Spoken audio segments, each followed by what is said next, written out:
The interrogation. The metallic taste of blood filled Jackson's mouth as consciousness crept back.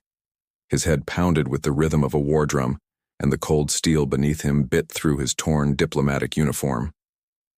The last thing he remembered was the flash of energy weapons in the conference hall, the screams of his security detail, and then darkness.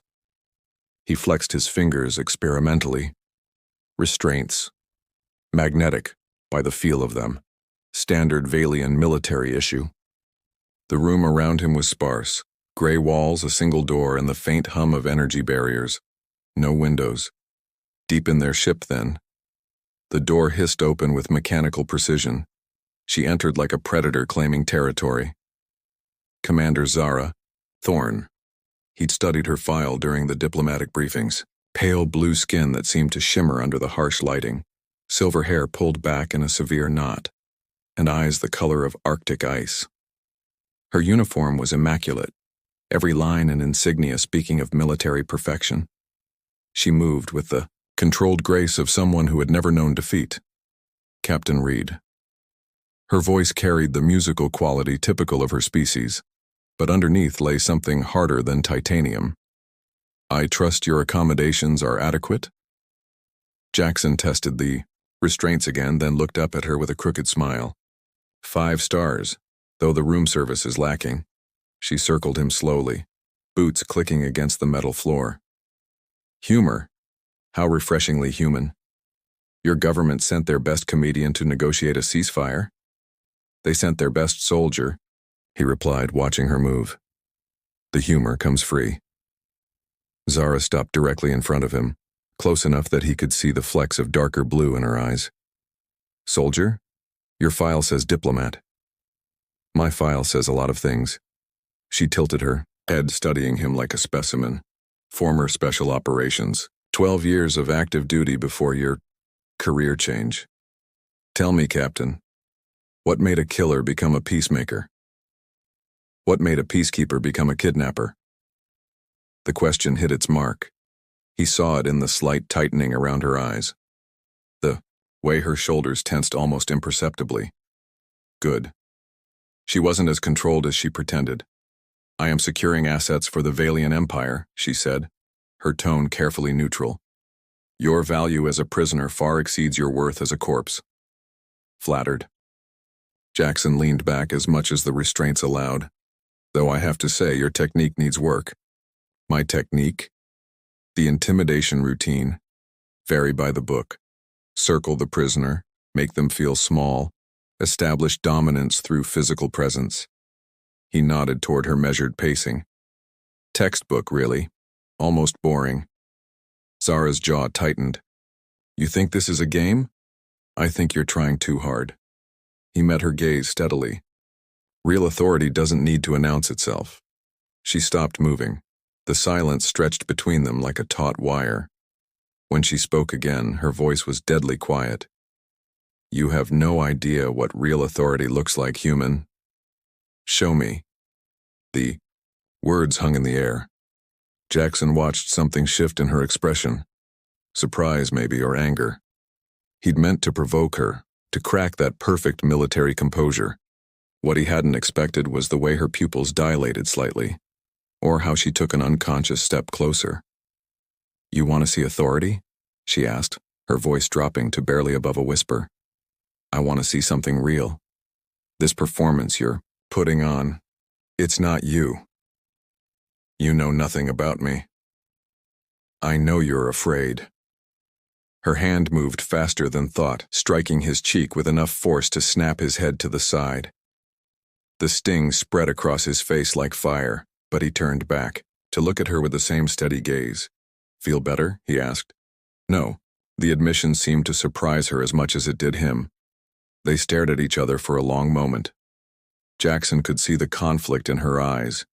Duty warring with something else, something that made her breathing quicken almost imperceptibly. Your turn, he said softly. What? To be honest, tell me what you're really afraid of. I fear nothing. Everyone fears something, even perfect Valian commanders. He leaned forward as much as the restraints allowed. You're afraid you're not as in control as everyone thinks. Stop. You're afraid that underneath all that ice, you're just as messy and complicated as the rest of us. I said stop. But she didn't move away. You're afraid, he continued, his voice gentle now, that someone might see through the armor and like what they find. The silence that followed was different from before. Charged. Dangerous. Zara moved closer. Close enough that he could feel the heat radiating from her body. You think you understand me? She whispered. I think you want to be understood. Her hand rose to his face, fingers tracing the mark she'd left on his cheek. The touch was feather-light, almost reverent.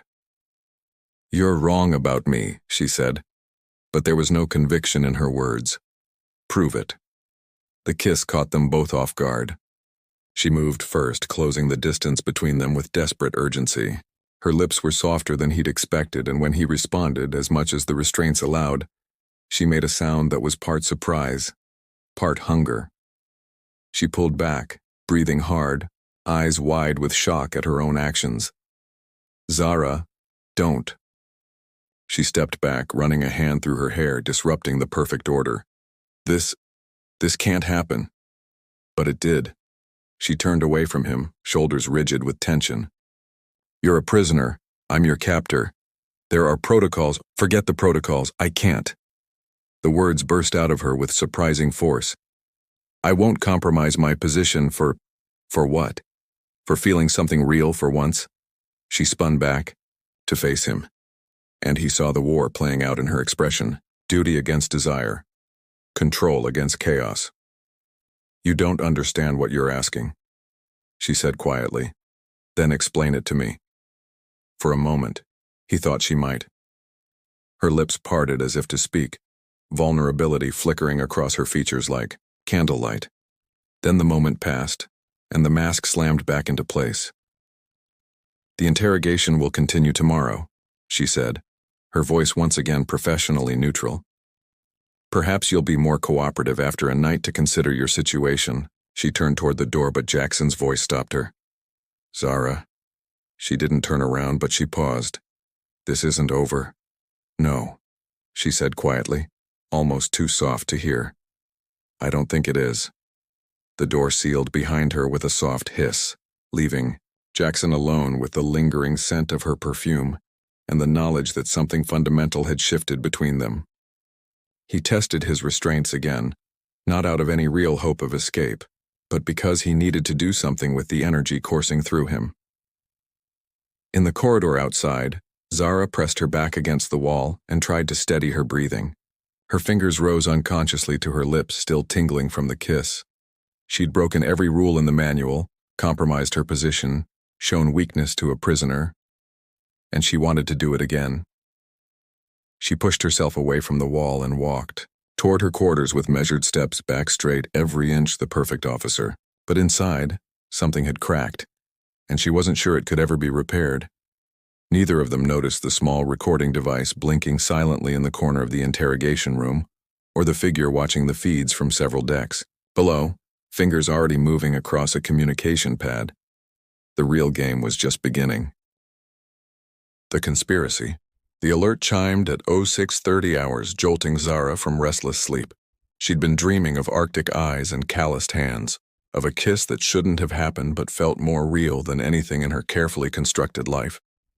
The dream shattered as her communication pad blazed with an urgent message. Priority Alpha, report to Admiral Corrin's quarters immediately. Come alone. Her blood turned to ice water. Admiral Vex Corrin was her superior, a man whose ambition was matched only by his ruthlessness. A summons this early, this private, meant trouble of the highest order. She dressed with mechanical precision, every fold of her uniform perfect, every insignia aligned. But her hands trembled as she sealed her boots, and she couldn't shake the feeling that her world was about to collapse. Corrin's quarters were opulent by military standards, real wood paneling, artifacts from a dozen conquered worlds, and the subtle scent of expensive Valian incense. The Admiral stood with his back to her, silhouetted against the viewport that showed the stars wheeling slowly past. Commander Thorne. He didn't turn around. I trust you slept well? Yes, sir. The lie came automatically. Excellent. Rest is so important for maintaining proper judgment. He touched a control on his desk and a holographic display materialized in the center of the room. Unfortunately, it seems your judgment may have been compromised. The image that formed made Zara's knees nearly buckle. It was her and Jackson in the interrogation room, the moment of their kiss captured in perfect detail. The recording was brief but damning, her hand on his face, the way she'd pressed against him, the obvious hunger in her response. Interesting interrogation technique, Karan said, finally turning to face her. His pale features were arranged in an expression of paternal disappointment.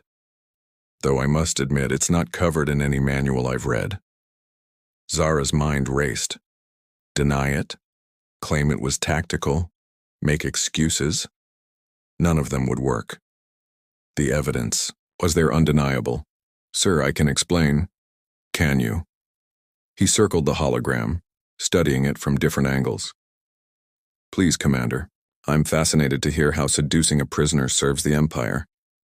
Heat flooded her cheeks, but she forced her voice to remain steady.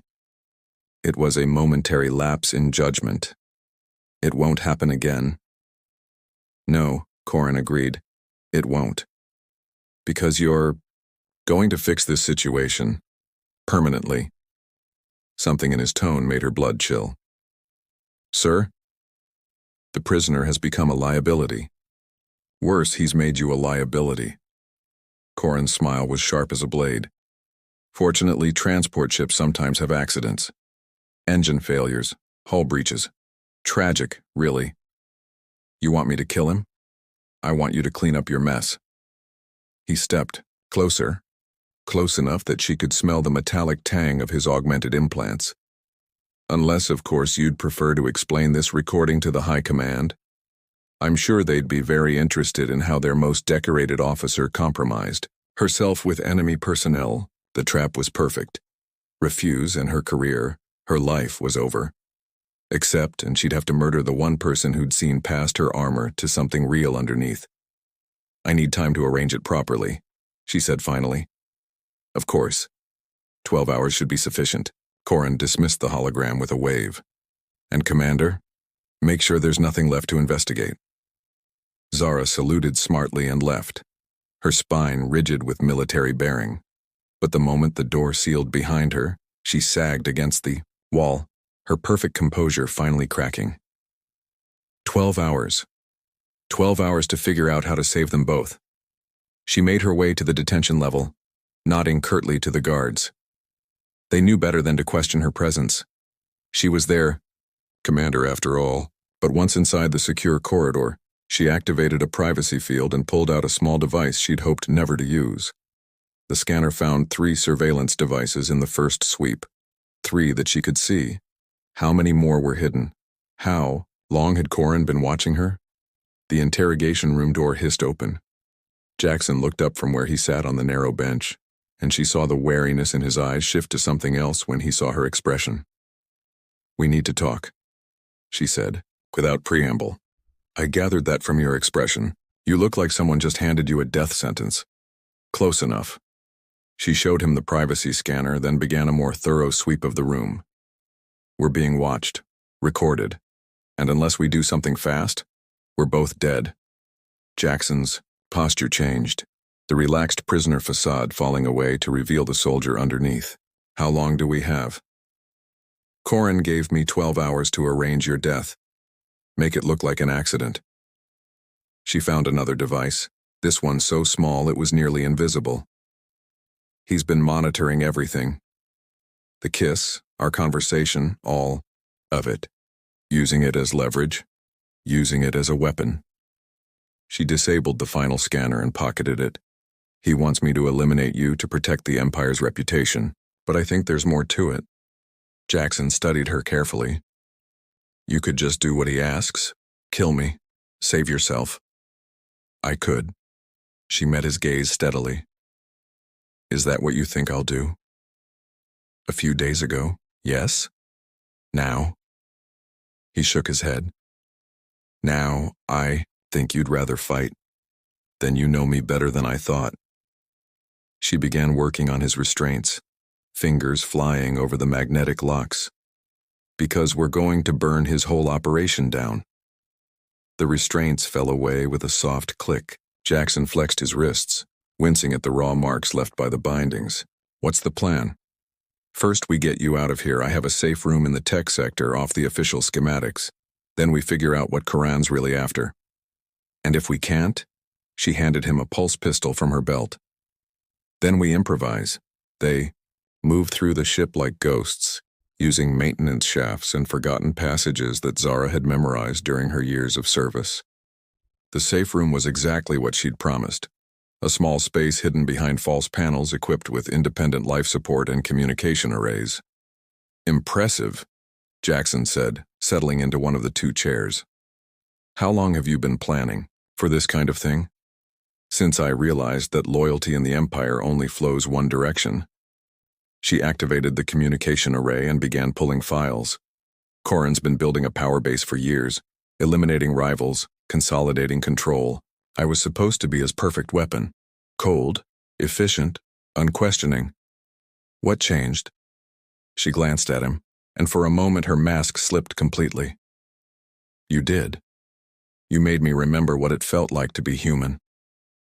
The words hung between them, charged with possibility and danger. Before either could respond, the communication array chimed with an incoming transmission. Commander Thorne? The voice belonged to Lieutenant Kess, one of Zara's most trusted subordinates. I'm sorry to contact you on this channel, but I've discovered something you need to see. Zara activated the secure link. What is it, Kess? The Admiral's been moving assets. Ships, personnel, weapons, and ma'am. I think he's planning something bigger than eliminating one prisoner. The data that followed painted a picture of treachery on a scale that made Zara's blood run cold.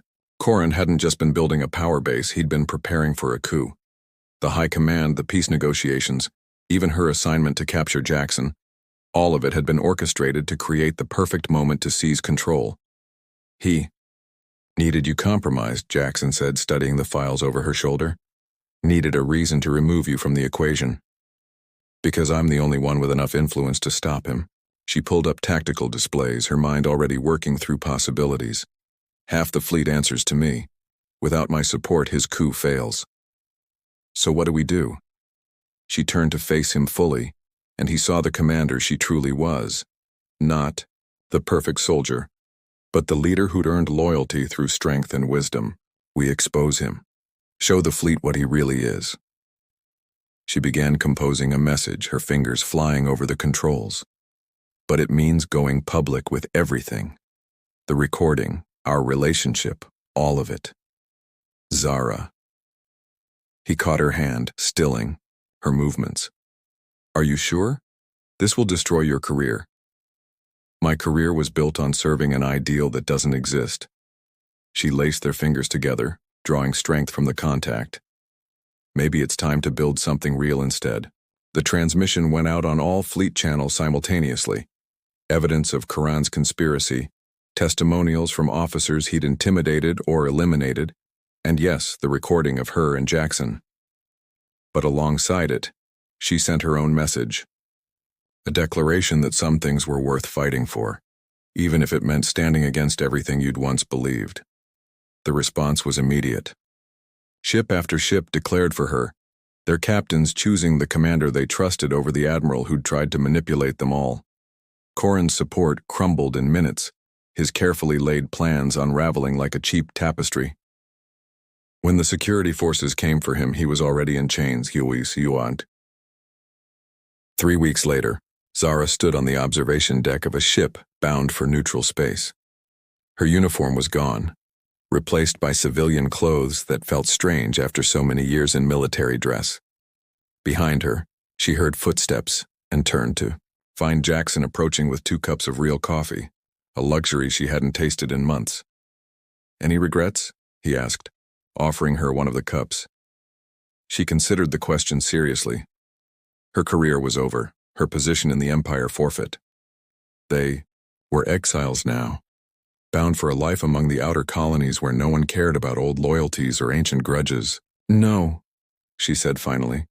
accepting the coffee and the warmth of his presence beside her. For the first time in my life, I'm exactly where I want to be. He smiled, and she realized that she'd found something worth more than rank or position or the approval of her superiors. She'd found herself, and in doing so, she'd found him. The stars wheeled past the viewport, carrying them toward an uncertain but hopeful future. Behind them lay the ruins of everything they'd once known. Ahead lay the possibility of something better, together.